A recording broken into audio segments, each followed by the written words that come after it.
এখন cake cutting হবে 20 years anniversary.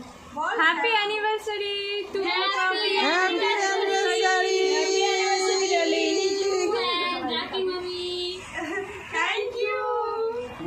Happy birthday and anniversary. Happy anniversary কোনো গান নাই।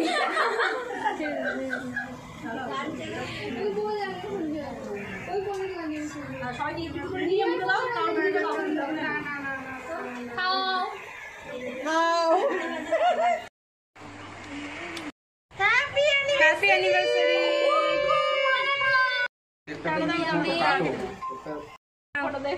নাও রাখি মামি। এই একটা ফটো তুলে দে না। সব তুলে দেব। ভিডিও হচ্ছে নাকি? বলো জাইবু বলো। জীবন ভগবানের কাছে প্রার্থনা করি আমরা এইরকম ভাবে সবাই যেন আনন্দের সাথে কাটাতে পারি এবং আমরা এইভাবে সবাইকে নিয়ে যাতে হাসি খুশি ভাবে চলতে পারি ঠাকুরের কাছে এই প্রার্থনা করি। আমাদের এই সবাই মিলে একটা ফ্যামিলি, আমরা সব সময় একসঙ্গে আছি। সারা চাকরি চলে গেছে, খুব ব্যস্ত মানুষে, ওর জন্য আজকে থাকতে পারিনি, কালকে আসবে, রাত্রে আসবে, চলে আসবে। ওর জন্য আমি একা একাই ননদ আর নন্দজামাইয়ের সাথে কেক